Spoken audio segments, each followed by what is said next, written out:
Part 1, Dramatic Hook, 250 words. At 0943 hours on August 17, 1943, over 370 B-17 flying fortresses appeared in the skies above southern Germany. Each aircraft bristled with up to 13.50 caliber machine guns, flown by crews totaling more than 3,700 men. The German Luftwaffe, confident in its Messerschmitt Bf-109 and Focke-Wulf Fw-190 interceptors, had on average shot down 60 American bombers for every 1,000 sorties in the previous month. Pilots of Jägerschwader 3 and Jägerschwader 11, many with over 40 confirmed kills, openly dismissed the B-17's reputation as a flying fortress. At 10,000 feet, German gunners joked in their radio chatter about the slow approach speed of 150 miles per hour, and the American crews perceived inexperience. But these numbers, hundreds of bombers, dozens of German aces, thousands of machine gun rounds, would soon be overshadowed by a single, unexpected factor. At 1,012 hours, a formation of just 6 B-17G flying fortresses from the 100th Bomb Group became separated from the main bomber stream near Regensburg. Isolated, they faced a concentrated attack by over 20 German fighters. German pilots expected an easy victory, based on their mathematical advantage and past success. Within 12 minutes, however, those calculations fell apart. 7 German fighters went down in flames, and 3 B-17s, though riddled with cannon and machine gun fire, remained airborne. The German gunners' laughter stopped abruptly, replaced by confusion and a new respect for the American bombers. Part 2, Historical Setup, 350 words. The morning of August 17, 1943, began at 0400 hours for the men of the USAAF 8th Air Force stationed at RAF Thorpe Abbotts in Norfolk, England. Major General Ira C. Eaker, overall commander of the 8th Air Force, approved the mission plan, a double strike against Regensburg and Schweinfurt. The 100th Bomb Group, under the command of Colonel Howard M. Turner, was assigned to the lead elements of the Regensburg Force, comprising 146 aircraft from the 4th Bombardment Wing. Their objective: cripple the Messerschmitt production facilities at Regensburg, a vital link in the Luftwaffe's fighter supply chain. The route would take the bombers over 500 miles of hostile territory, crossing the Low Countries and deep into Bavaria. At exactly 0830 hours, the first B-17s lifted off from English airfields. Each B-17G flying fortress carried a standard bomb load of 4,000 pounds, with up to 13 Browning and /M 2.50 caliber machine guns manned by 10 crew members per aircraft. Defensive armor plating and self-sealing fuel tanks provided crucial protection, but the bombers' maximum speed of 287 miles per hour left them vulnerable without their planned fighter escort, which was limited to the range of P-47 Thunderbolts, no more than 200 miles from the English coast. German radar stations at Texel and Heligoland detected the American formations at 0910 hours, relaying the information to Luftwaffe 3 headquarters in Wiesbaden. Oberstleutnant Egon Mayer, a leading Bf-109 tactician with Jägerschwader 2, scrambled interception orders.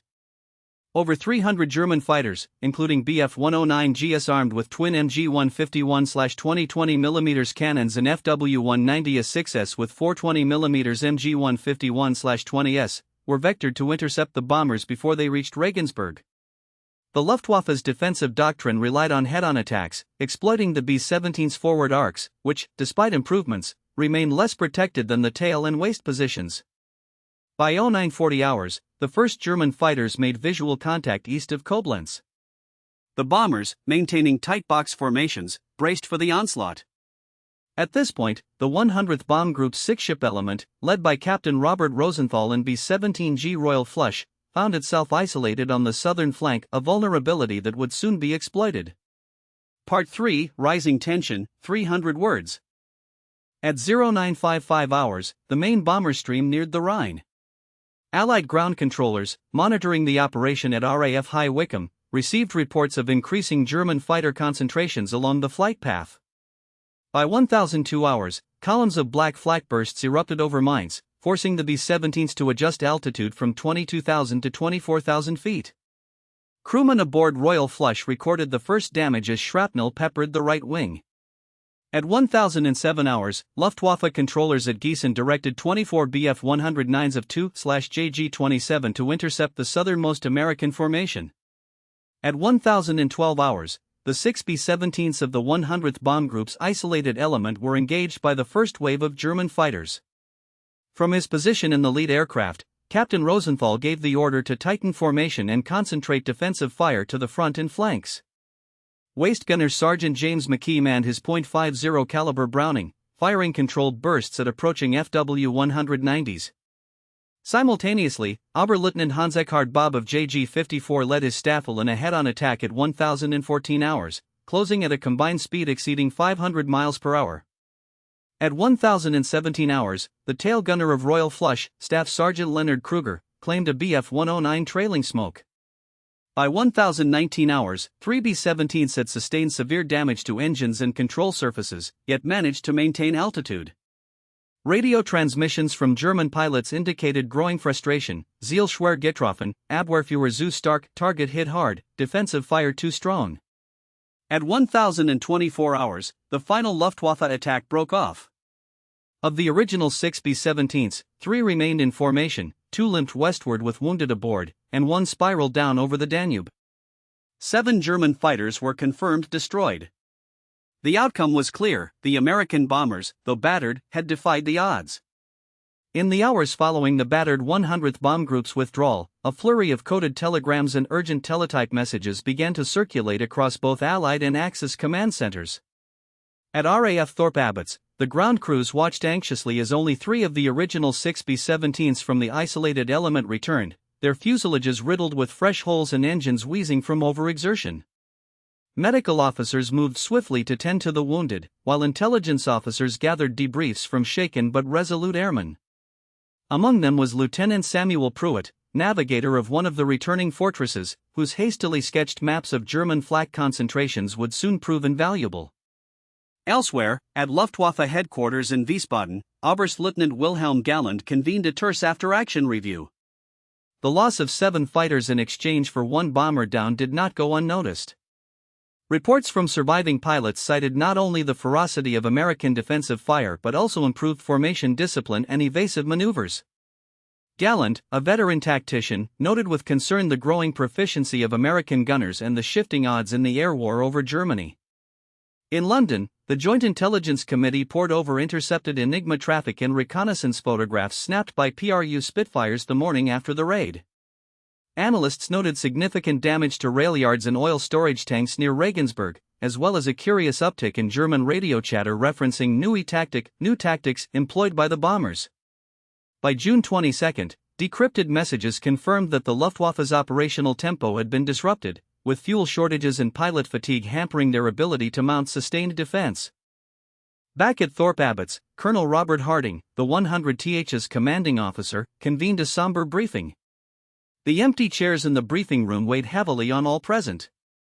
Harding relayed the latest news: 2 of the missing aircraft had crash-landed in Switzerland, their crews interned but alive. The men listened in silence as he read aloud messages of support from 8th Air Force HQ and the Royal Air Force, underscoring the mission's strategic value despite the losses. As dusk fell, the base chaplain led a quiet memorial for the lost crewmen. Yet, amid the sorrow, there was a palpable sense of resolve. The battered bombers had struck a telling blow, and in doing so, had exposed both their own vulnerabilities and the evolving nature of the enemy's defenses. The lessons learned would soon reverberate far beyond the airfields of East Anglia. The aftermath of the Regensburg raid provided a trove of tactical and strategic insights for Allied planners. Foremost among these was the realization of just how rapidly the Luftwaffe could mass fighter strength at critical points. Radio intercepts and gun camera footage revealed that German controllers were now vectoring multiple Staffeln to exploit isolated bomber groups, employing coordinated head-on attacks that tested even the most disciplined formations. Technical evaluations of the returning B-17s identified several recurring damage patterns. Engines and control surfaces bore the brunt of concentrated cannon fire, while evidence of improved German marksmanship suggested the use of new high-velocity ammunition. Armorers concluded that the existing ball turret and waist gun configurations, while effective against tailing fighters, left significant blind spots during frontal assaults. This finding echoed earlier reports from the Schweinfurt mission, where similar tactics had resulted in heavy casualties. Comparisons with earlier operations underscored the shifting balance in the air war. Whereas previous raids often benefited from surprise or poor Luftwaffe coordination, the Regensburg mission demonstrated that German defenders had adapted, employing flexible response tactics and exploiting weaknesses in American formation integrity. Allied air strategists, including Group Captain Peter Wickham at Bomber Command, noted the increasing sophistication of German radar and ground control interception, which allowed for more precise timing of fighter interventions. Yet, the mission also revealed strengths on the Allied side. Analysis of gunnery logs and enemy claims suggested that American crews, under intense pressure, had improved their rate of accurate fire, particularly in the face of high-speed, head-on attacks. The ability of damaged B-17s to remain airborne and return to base attested to both the aircraft's ruggedness and the growing skill of their pilots. Moreover, reconnaissance confirmed significant disruption to German logistics. The targeted railyards would remain out of commission for weeks, forcing the Wehrmacht to reroute critical supplies across already strained networks. Expert assessments concluded that while the Luftwaffe's tactical evolution posed new threats, the increasing effectiveness of American bomber crews and their willingness to adapt tactics quickly offered a path forward. In a confidential memo, Air Vice Marshal Richard Lee wrote, "The enemy's learning curve is steep, but so is ours. The next encounter will not be fought on yesterday's terms." In the wake of the Regensburg raid, both Allied and Axis commands undertook a flurry of strategic adjustments. At 8th Air Force Headquarters, General Ira Eaker issued immediate orders to revise formation protocols, directing that isolated elements be reinforced or rerouted to minimize exposure to concentrated fighter attacks. New gunnery drills were introduced, emphasizing synchronized fire against head-on approaches and the rapid identification of incoming enemy formations. On the technical front, engineers at the Boeing plant in Bassingbourn received directives to expedite modifications to the B-17's forward armament.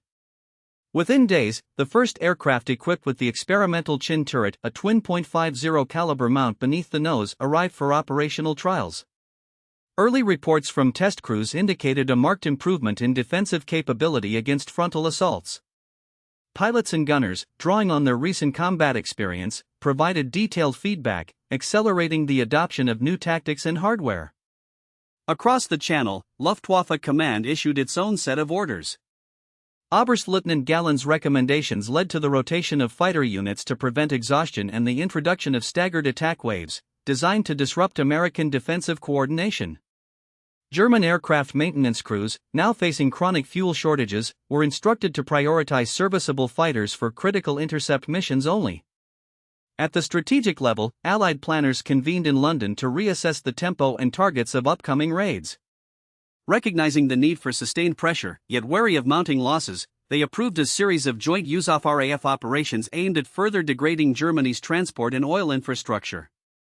Preparations began for a new offensive, codenamed Operation Thunderclap, which would seek to exploit the vulnerabilities revealed by the Regensburg mission. As June drew to a close, the air war over Europe entered a new and more dangerous phase. The lessons of Regensburg, written in smoke, fire, and hard-won experience, would shape every mission that followed. For both sides, the struggle for air superiority had become a contest not just of machines and men, but of adaptation, ingenuity, and the relentless pursuit of advantage. Part 1: Lesser-known details. The weeks following Regensburg saw the air war shift in subtle but profound ways, changes often lost amid the thunder of bombers and the smoke trails left twisting in the European sky. In the margins of daily life, aircrew and ground personnel grappled with challenges that rarely made it into communiques or press releases. In the pages of a pocket diary, Sergeant Harold Red McKinney, a B-17 crew chief stationed at RAF Cambolton, recorded the relentless struggle to keep the flying fortresses operational. "We work by lantern after blackouts, hands numb with cold, tools freezing to our fingers," he wrote on July 11, 1943. "The new chin turrets are a bugger to align, and spares come in dribs and drabs. Brass wants miracles, but we're running low on magic." The official records spoke only of minor delays, but the truth was a constant improvisation, with mechanics cannibalizing parts from damaged aircraft and using field-rigged solutions to keep missions on schedule. On the German side, logistics grew increasingly precarious. A recently declassified Wehrmacht quartermaster report details how attacks on railyards and bridges forced convoys of fuel and munitions onto narrow, rural byways ill-suited for heavy traffic. Local farmers, conscripted to drive supply trucks, often found themselves targets of strafing runs or lost in the labyrinthine roads of Bavaria. In a letter home, Oberfeldwebel Kurt Jankowski, a Luftwaffe ground controller, described a line of trucks 2 miles long, crawling through mud and potholes, with every headlight doused and every driver half-mad with fatigue and fear. Environmental factors compounded these difficulties. That summer, heavy rains turned airfields into quagmires. Pilots sometimes returned from sorties to find their runways barely serviceable, with ground crews wading knee-deep in mud to retrieve battered bombers. At Bassingbourn, a rare outbreak of foot-and-mouth disease among local cattle led to quarantines, further snarling the movement of supplies and personnel. Discrepancies between the public narrative and private reality were stark. Official briefings lauded unbroken morale, but in the back pages of squadron newsletters, chaplains quietly noted a rise in requests for counseling. "The men know the odds," wrote Chaplain Samuel P. Lyle. "No sermon can banish the knowledge of empty bunks after a mission." Part 2, Historian Perspectives. For decades, the Regensburg Raid and its aftermath were framed as a triumph of Allied ingenuity and determination. Early post-war accounts, shaped by official histories and veterans' memoirs, emphasized the technical advances and tactical innovations that followed. The introduction of the Chin turret, for example, became a symbol of American adaptability. But as more documents became available and historians delved deeper, the interpretation grew more nuanced. Dr. Ingrid Plesser, whose seminal 1998 study drew on newly declassified Luftwaffe records, argued that Allied planners underestimated the extent to which German logistical resilience blunted the impact of attacks. "Even as rail yards burned," she wrote, "the Germans proved adept at improvisation, relying on local resources and a network of secondary lines that strategic bombing often overlooked." Recent scholarship has also highlighted the psychological cost of the bombing campaign on both sides. Historian Tomás Gutiérrez, drawing on personal letters and psychiatric records, contends that the cumulative trauma of near-daily operations led to a crisis in unit cohesion and discipline, particularly among ground crews. It was not only the flyers who suffered, he notes, but the mechanics, the medical staff, the clerks, all living under the shadow of loss. A turning point in scholarly understanding came with the release of British intelligence intercepts in the early 2000s. These ultra-decrypts revealed that German command had, in several instances, anticipated Allied targets through traffic analysis, offsetting some of the intended surprise.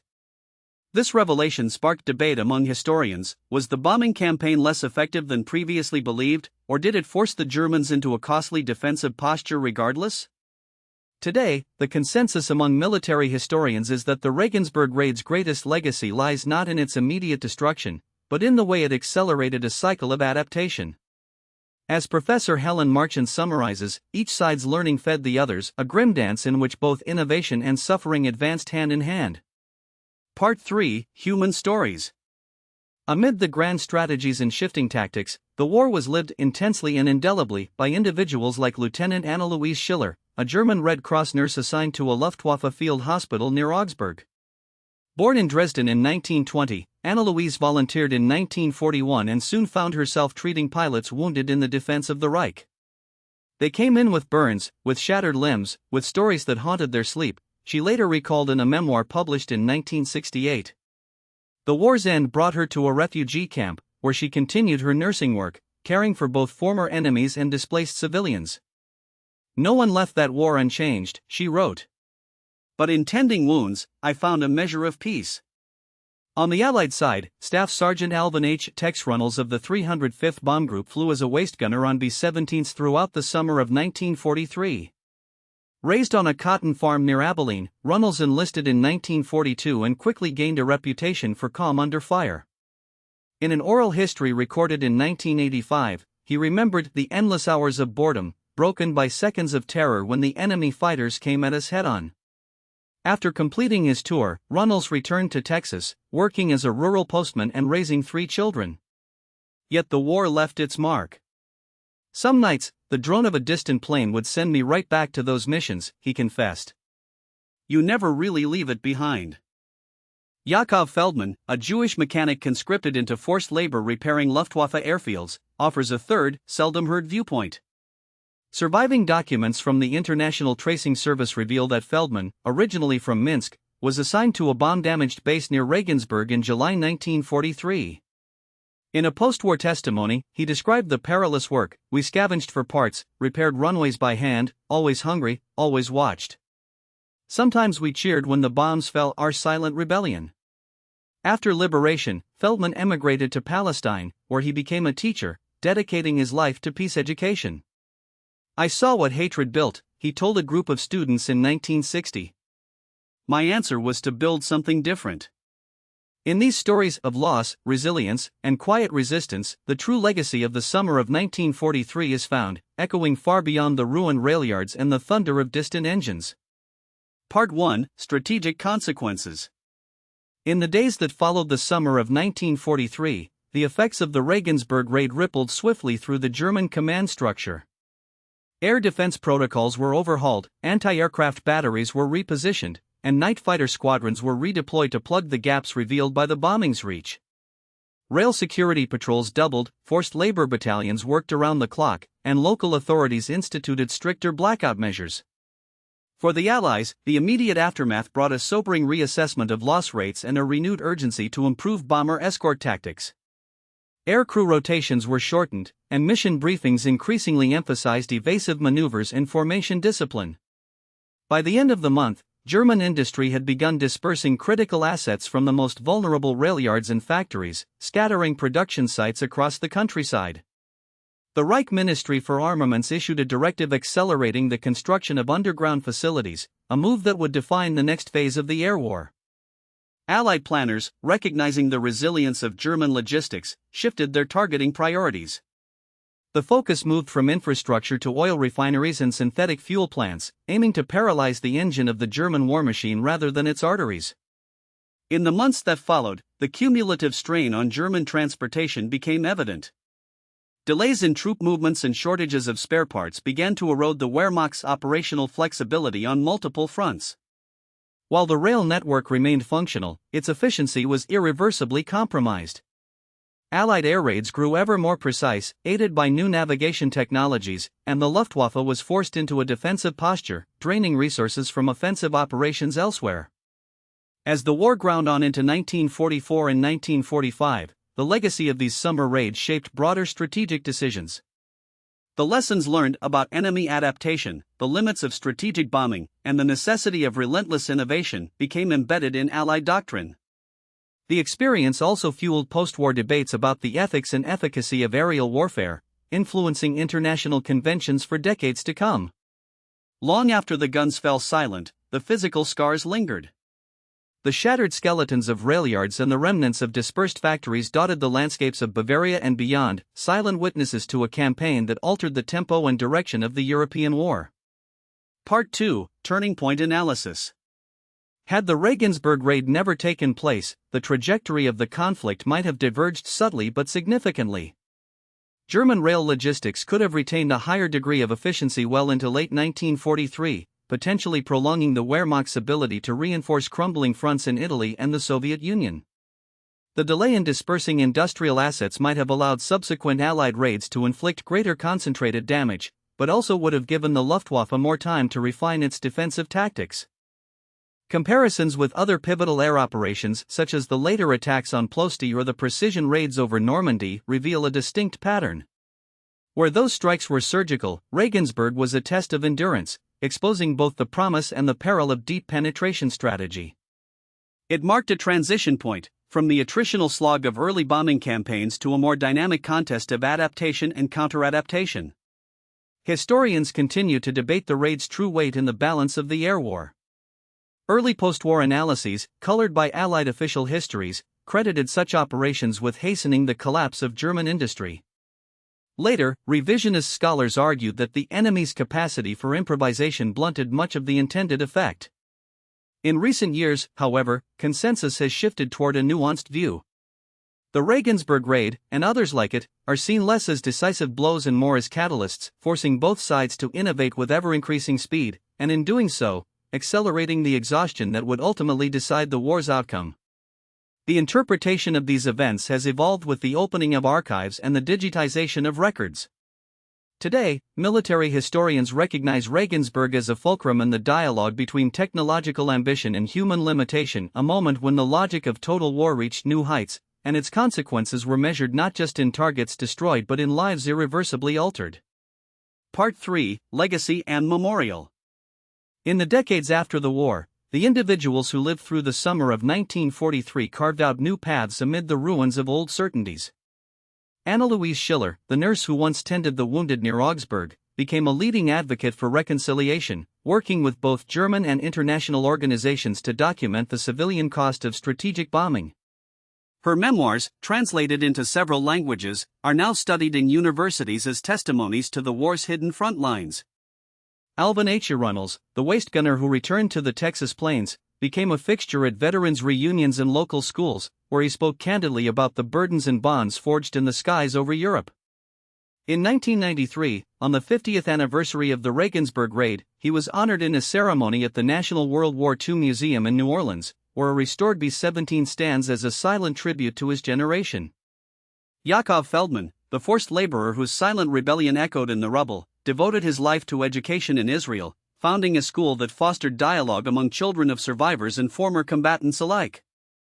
In 1978, he returned to Regensburg at the invitation of the city council, laying a wreath at a memorial to civilian and forced laborer casualties, a gesture that reopened conversations about memory, justice, and reconciliation in post-war Europe. Today, the sites once targeted and defended have been transformed. In Regensburg, a discreet plaque marks the rebuilt rail station, while nearby, the Air War Memorial attracts visitors from across the world. Museums in both Germany and the United States preserve artifacts, oral histories, and personal effects, testaments to endurance and loss. Modern military academies study the Regensburg raid for its hard lessons in intelligence, logistics, and the costs of underestimating an adversary's resilience. The campaign's legacy endures in every doctrine that weighs the balance between technology, strategy, and the irreducible reality of human suffering. The Regensburg raid's enduring impact is etched not only in the landscapes and institutions it shaped, but in the international agreements that followed, ensuring that the debates it sparked would influence the conduct of war and the pursuit of peace for generations to come.